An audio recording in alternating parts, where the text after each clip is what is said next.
तो की हाल छे भैया, आशा करे छे कि बढ़िया हुआ लेके गेल छे फिर से पेला पेली वीडियो देख ले छे भैया। शुरू से लास्ट तक बना लियो, दबाए पेले छे, बहुत मजा आया था। अगर मजा नहीं था तब तो फिर हमरा कहियो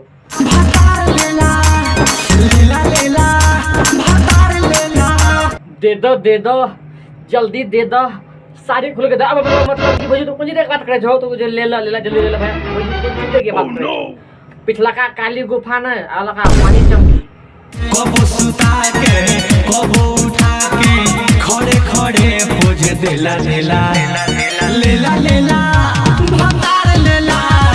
जे भौजी के जे ले ला जल्दी ले ला। ए भैया तू से नहीं समझले वो तू भाई तू टेंशन के ले जो हमें अच्छे न बैठल हो तोर का हम समझा बता भौजी की कहे छे। भौजी का नाम छे कि ले ला जल्दी ले ला, मतलब कि खड़ा करके ले ला, बैठा के ले ला, सुता के ले ला। आप सोचे छो कि की लेतै त एकर बात कर भौजी। मगर क्यों न करो तू बहाना हो, तू खा लो पिया खाना हो। जी हम माने छे तो अपना पति से बहुत प्यार करे छे, तें तो खाना के लिए पूछ रहल छे। ए भौजी मगर एगो प्रॉब्लम न छे, खाना के साथ साथ इहो हो अब मतलब कि इहो मिल जती तो और मजे आ जती।